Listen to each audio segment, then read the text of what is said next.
that was one big section, was what's the nature of social media and what are some of the outlets and how do you pick one? So, question so far, are there any social media sites that I skipped that you wanted me to talk about? This might be for later. Are you going to get into tools like Hootsuite? I'm going to talk about Hootsuite a lot in about 3 minutes. It's a tool.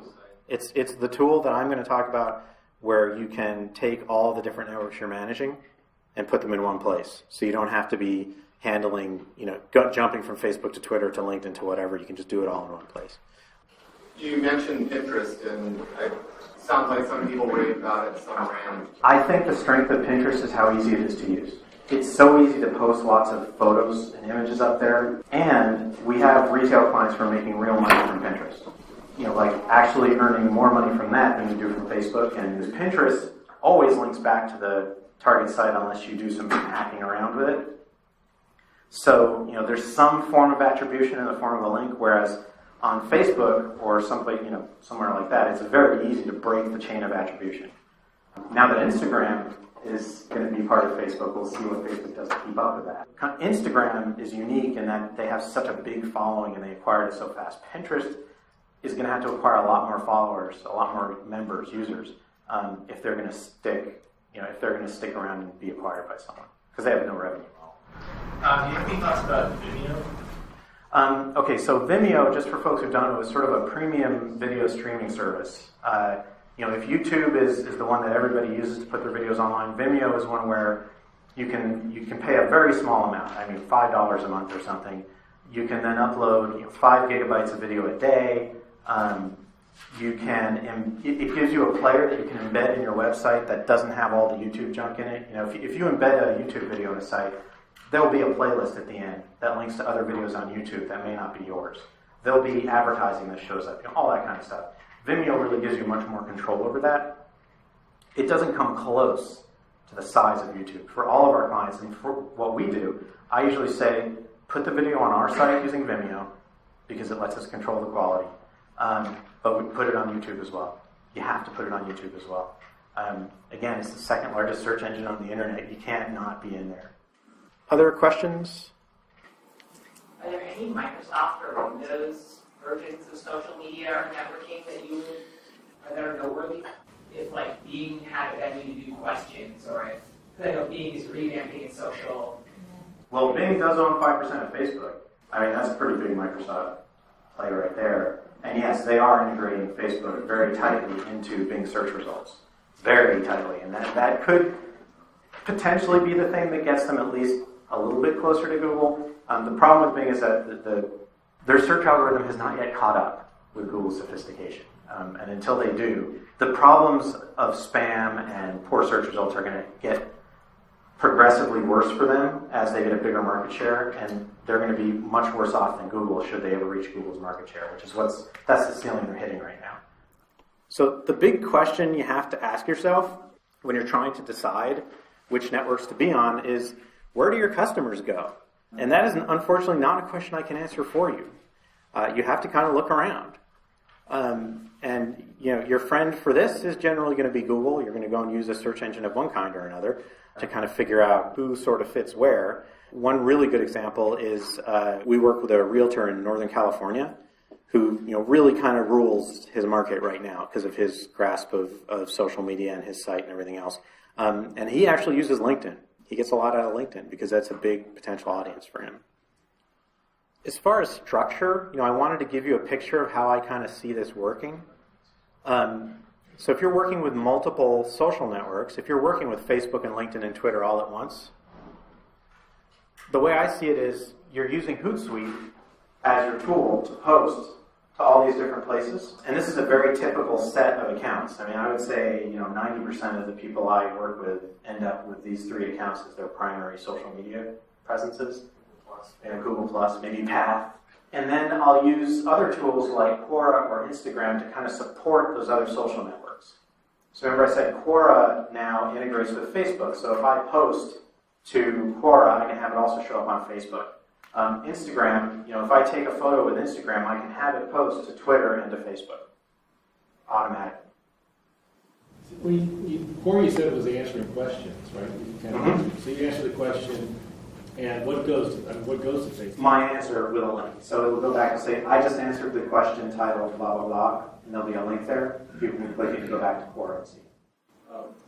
If you answer a question in Quora, can you get it to automatically go to LinkedIn and Twitter as well? You can tweet it, and I think you can post it to LinkedIn. It's not fully automatic, but you click a button. Okay, so then you opt to send it there. And just so you know, I mean, all of these different social networks interconnect at this point. You can set up Quora to have your LinkedIn, your Facebook, and your Twitter information. Twitter will post to Facebook, just to make it really confusing. Twitter will post to LinkedIn. That's dangerous. I don't suggest doing that. Does that update your status on LinkedIn? Yeah. And then it's just sort of chatter. Yeah. And some of the things that I type on Twitter, I definitely don't want showing up in my LinkedIn profile. Yeah, everything's linked. Most of these tools, in the way they integrate, the way they build their following, is they link back. Because if Hootsuite had launched and never linked, had any links back to Twitter, Twitter never would have said anything. It just wouldn't have gained any market share. So a lot of these tools are built on that, are predicated on that. So I thought now would be a good time to actually show you how to do some of this stuff. I am going to start with a Facebook page. This is the one I'm going to talk about the most. It would be hard for me to explain why any of you would not have a Facebook page. Now, when I say a Facebook page, I do not mean your personal profile. Your personal profile is a different thing. When you get a page and you administer it, it is something that is administered by you logged in as your personal profile. So like I'm Ian Lurie on Facebook, I have a portent page. When I want to manage the portent page, I just go do it as Ian Lurie. It's not a different login. There's no big separation between us. People can easily figure out that I am running portent. On the other hand, I can post stuff to the portent page and not have it show up on my personal page, and vice versa, obviously. So Facebook, you don't have to write this down. Obviously, you'll get the slides later, but also you can just go to Google and search for Create Facebook Page. I'm honestly not sure what happens if you search for this on Facebook. Just so you know, I'm not sure you get the right link. And I do make a lot of fun of their search engine just because it's so funny. It's like Portent had the worst internet marketing until this year of any internet marketing company I've ever seen. It's just kind of funny. It's just. So you go to this address and then you choose which of these things you are. In most cases, you're going to be, a local business or place or a company, organization, or institution. If you're handling, though, a nonprofit, if you're in entertainment, if you're a public figure, you can go in. Facebook automatically created a public figure page for me. I think it has 4 people following it right now. My mom, my dad, my brother, and someone I don't know. But so you create the page, and you just choose which you want. It's very, very simple. Once you choose the type of page, it'll just ask you, there's a list of categories. So if I'm doing a bicycle shop, I do retail and consumer merchandise. And then I say, the name of the shop. And as soon as I click Get Started, it takes me into this kind of wizard. It's going to ask me for my profile picture, which is basically your logo. All right, if you're a business, it should be your logo. If you're an individual, like a consultant, it should be your picture. There's a lot of evidence that human photos work much, much better as avatars. I know I got rid of the cartoon of me. I liked the cartoon of me. I'm sad that it's gone, but it didn't work as well. But photos of people do tend to work better. You upload the logo, you just pick it out, and as soon as you do, it'll just show you exactly how it's going to look when it uploads. So if it's the wrong size or shape or something, you can take a look at that and resize it if you know how, or if you have an artist working with you, they can do it for you. You should never have to have an image of your logo that looks crappy. If it looks stretched or pixelated or something, don't accept it. Make sure you get a better one. Next thing is a list of websites that relate to your business. You want to list everything. Okay, your company website, your Twitter account, your LinkedIn page, your Quora account if you have one. Every link that relates to your business, that's a place where you have a presence, should be in this list of sites. Remember what I said before about how everything's interlinked? It's really, really important. And a better description than lots of great bicycles. You want to have words in your description that are going to somehow set you apart. This is easier with individuals than companies. For a business, it might be Seattle's first 100% sustainable bicycle shop or something like that. And what you get is the beginnings of your page. Okay, and this is hideously ugly right now, right? And it looks completely random. Up at the top, you have this little administrative area, where I just blacked out names of people. Down below now, though, it's saying that I should choose a cover photo. Now, this is something different. The cover photo, once I choose it and upload it, will look like this. It's the big image across the top of a page. For a cover photo, don't use a photo with a sales pitch in it. Facebook will potentially turn off your page. It is against their terms of service to have a cover photo that has a pitch, branding. Branding should be happening with your logo, with your profile picture, not in that image. I've seen people get away with it. People do get away with it, because I know you're all going to email me examples of people getting away with it. But I've also seen pages get turned off. What's the logic for that? I have no idea, to be perfectly honest. For instance, if you're a realtor and you show a picture of a house, would that be considered? I don't think so. No. If it was a picture of a house and then it said, you had text in it that said, top realtor 10 years in a row and see it, that would be bad. What would be worse is contact me for a free blah, blah, blah. That's really what they don't Just a want. pretty picture of a house is fine. It's totally fine. So the end result, just looking at the very top of the page, is this. So now I have my logo, I've got the name of my company, I've got my cover photo, and up here I have this administrative area.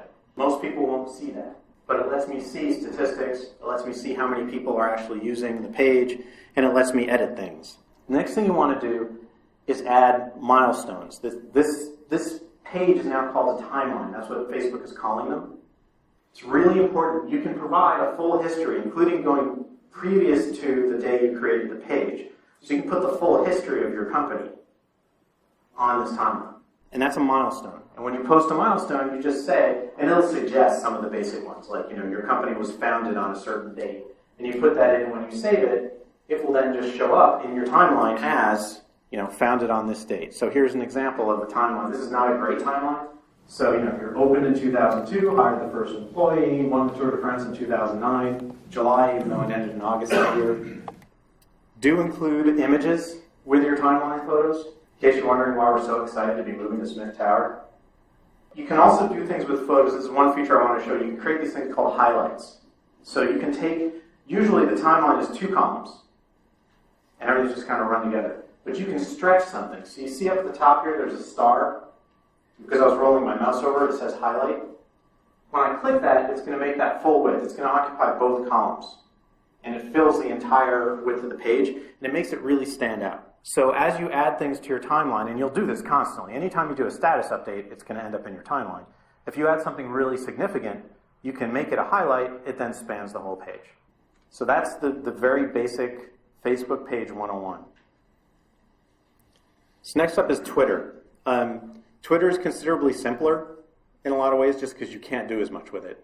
So if you go to twitter.com and you're not logged in, it's just going to ask you some very basic information. You type in your name, you type in, your email and your password, make it a good password.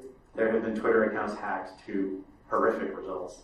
Although none quite as bad as when people claim that they were hacked and they weren't. Was it Congressman or Senator Wiener? I can't remember which. Congressman? As soon as you sign in, it's going to immediately take you to a page where you can manage your whole profile. The big ones for me, under my account, I generally do not want my location added to my tweets. I just want to have the option. I can specify where I am, but I don't want it to always show my, exactly where I am. I probably don't want to display media with sensitive content, and I don't want to mark my own media as having sensitive content unless it does. And then you want to take a look at messages, and this is one where, just for your own sanity, you can be emailed every single time anyone replies or mentions you. You don't want to do that. I really don't recommend it. You can also have your mobile phone buzz you every single time someone replies to you or mentions you. Also not good. And yeah, I do have the 2 spam emails for Twitter attached. They don't really send much email. Profile, this is the really important part. So you want a good profile picture, and you want it to be a photograph, yes. It should either be looking straight out or towards your Twitter stream, not looking away from your Twitter stream. So think about that. If this is my list of tweets, Here are my posts. If I'm looking like this, it's sort of like I'm sitting there saying, hey, welcome to my Twitter page. Don't look at anything. There's something really interesting over here. You should go check it out. Make sure you add a link. You cannot put multiple links in your Twitter profile, so pick your link carefully. You can stick a link into your actual profile description. So you have 160 characters, and you create your description there. If you are the founder of your company, put the word founder in there. I don't know why, it just works better. I have watched follows, I've set up fake Twitter accounts with founder in them, and then ones with founder not in them, and you get more followers with the word founder in your profile than if you don't have it there. And then try to put something in about what you do on Twitter. I tweet marketing and news 5 to 8 times a day. Here to answer your questions if you have them. Whatever else. Some people try to get sort of, existential and meta and say, oh, I only have 160 characters. That's not much room to say anything. And then they've used up their 160 characters and they can't say anything. Also, try and include a link to some other resource for you. If you have a Facebook page, you might want to put that in there. But the big one for me is if you have a blog that's separate from your website, you probably want to have a link in the actual bio there, just like we do. So I put in, I blog at portent.com/blog, just so people have it there to click on. Now on Twitter, you can create a background. So if you look at all the images I'm showing you of Twitter, they all have a Portent logo and everything on them. That's a custom piece of wallpaper that we created. It's not that hard to do. If you have a designer working with you, they can do it. There are also tools out there that will let you do it. This is one called Themelian.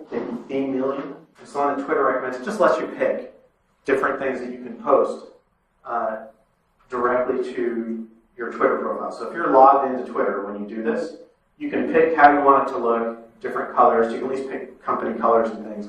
And then if you click log into Twitter, you'll have an import button. You click that, and it just becomes your background. So if you just don't want to go through the hassle of creating one, or you don't have time or whatever, you can just use that to get yourself set up. First thing on Google Plus is, unless you're Coca-Cola, don't use a business page.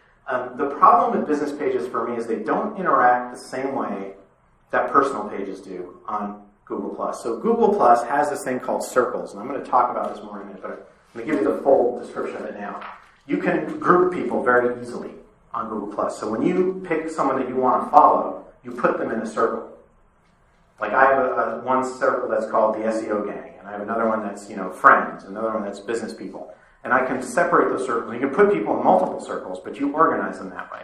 And then when you post something, you can push it out to all those circles. Or you can pick. Business pages work a little differently. You can't push a post on a page. People who follow you will see it, but you can't make someone aware of something simply by posting to a circle.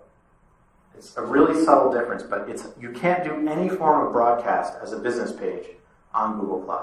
It's really pure opt-in. I mean, much more pure than Facebook or anyone else. Facebook gives you lots of potential ways to spam lots of people. And as a marketer, I want to be able to, occasionally spam if I really have to. Google Plus really doesn't. So, I have a personal page for Ian Lurie, and it's pretty much Ian Lurie, the internet marketer. There's no personal stuff on there. It's all business. We have a Portent page, and we all repost stuff to it, and we all, everyone in Portent who has a Google Plus page follows that business page. But most of the marketing that I do for Portent happens on my personal page. And what I would say is create your business page. It's very easy. It takes just a second just to hold the name, but don't worry about doing anything else with it unless you're trying to be Coca-Cola. So the moment you create a Google Plus page, you're going to get something that looks like this, except it's not going to have any pictures on it. And you'll see, you have a single column where all your posts show up. You have a left-hand area where there's kind of all your tools, things you could do. And on the right, there's going to be information about who you have in your circles, who has you in their circles, and then any big notifications that have come up. So this is your profile. And if you want to edit this, you just click any area in here. So you see it says up here, click on the parts of your profile you want to edit. You click on something, you can make changes. Have as full a profile as you can. Put tons of information in there. Make sure it's really specific because Google is, after all, a search engine. They use all their search technology here. And the things that you say here, and I have tested this, can impact how and when you show up in Google search results or in Google Plus search results. If I didn't have the phrase internet marketing here, I would have far less chance of showing up for a search on internet marketing. So it's really good to have that in there. Lots of links. This is particularly important on Google+. In all of my other profiles, right? Twitter, Facebook, Quora, Flickr, Blogger, Pinterest, everything is up there. All the different publications I contribute to. And notice that's a separate category. This is important because Google's doing a lot of work now on managing authorship and attribution on the internet. What they're trying to do is make sure that if you write an article on search engine land, that you get credit for that article no matter where it shows up. And part of the way they do that is if you say here that you're a contributor to search engine land, and then your column on search engine land has a link back to your profile, that's how Google makes that connection. And then in some cases, a little picture of you will show up next to it. In some cases, it won't. I pinned a Google representative at a search show in Toronto and asked him about this. Well, when does it show and when doesn't it? He couldn't really answer. He didn't have the answer. Because remember, it's a big company. He doesn't necessarily know everything's going on. And then you can just put random, just links, just general links. Again, link to everything, particularly on Google+. Very, very valuable. And then think about how you create your circles. If you're using Google+, take advantage of the circles because they're really easy. It's a nice interface. You can do the same thing on Facebook by grouping contacts. It's not nearly as easy or as pretty as doing it here. So for example, here's the SEO gang. This is everybody who's in the SEO gang. And I can just drag people into it. I can delete them. I can do whatever I want. And if I send a message, or if I make a post on Google+, and then I just say, yeah, I want this to go to the SEO gang, it will show up in all of their streams, on all of their pages. Which is doubly cool, right? Because I'm broadcasting to them. Now, they can opt not to have that happen. So don't just send people junk because they will just turn you off. But it's a pretty good marketing tool that way, except that the only people on Google+ are geeks, marketers, and marketing geeks. So, unless you're selling to them, this is not going to be the greatest thing in the world. However, they have a couple other cool tools. They have this thing called Hangouts, which lets you do very large video chats with lots of people. There's some musicians taking good advantage of this now. If you have a band, it's a great way to perform for a lot of people. And this is the big one to me, because I'm always looking for the search angle, because it's a big part of what happens on the internet. If you do a search for internet marketing on Google, there's a chance that I'm just going to show up right here at the top right corner of the search results page, even though I don't have a chance in hell of showing up in the search results for internet marketing. There's so many people spamming the results to make sure that they rank there. There's no way. But because I have a lot of people who have put me in circles that are relevant to internet marketing, because I have marketing and internet marketing in my profile, and because I talk about marketing and internet marketing a lot, I have a good chance of showing up there. And that's pretty big. I mean, that's significant real estate. Some of the rules around this, commodities don't tend to show up here. So if you sell jeans, there's a chance you're going to get to show up there, but it's not as good as if you provide knowledge about something like internet marketing. Google is not as interested in helping companies pimp products up here as they are in getting knowledgeable people in front of the right audiences. How many users? How many users? Well, that's an interesting question. Google Plus hit 100 million users in a big hurry. Theoretically, they could catch up to Facebook. You think about what happened. Think about America Online. Remember America Online, where everything happened inside America Online? How'd that go for them? Well, that's where Facebook is right now. But Google is going much more internet in the way that they're handling social media. So it's a much more pushable model. What they lack, though, they don't have any way to integrate other tools with their stuff. They have some really basic integration, but you can't post content using some third-party tool. You have to use Google Plus to do it. So Pinterest, yes, I'm giving Pinterest its own little moment in the sun here. Pinterest is so easy to set up that I'm not even going to talk about setting it up. You go, you log in, and you're set up. And so this is one pin board on Pinterest.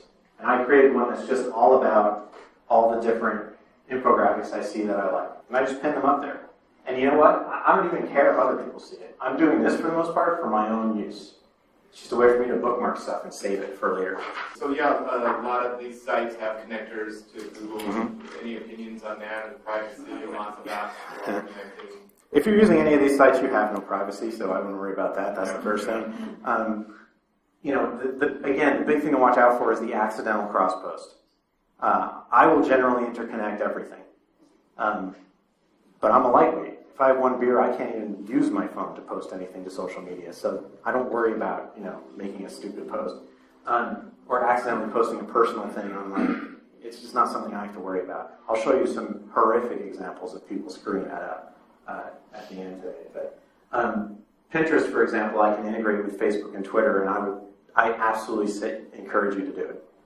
Why not? If you see something worth putting on Pinterest, and it's business related, why not just check those two boxes? And then the thing that you wrote in your pin, whatever description you write for this particular graphic, that's going to show up on Twitter with a link back to the graphic on Pinterest. So what I really like about Pinterest is when you first sign in, it gives you this little link you can just drag right up to your toolbar, to your bookmarks bar in your browser. So now you can create bookmarks and have them displayed. You just drag this little thing up there and it creates a button. And then if you're on a website where you like something that you want to put on your pin board, you just click pin it. And it will then just show you right away all the graphics on that page. You pick the one you want and you can pin it right from there. You don't have to go back to Pinterest or anything. It's another way for me to get content into my other streams. This would be a really good place to actually break for a minute, and then we'll come back and do the home stretch.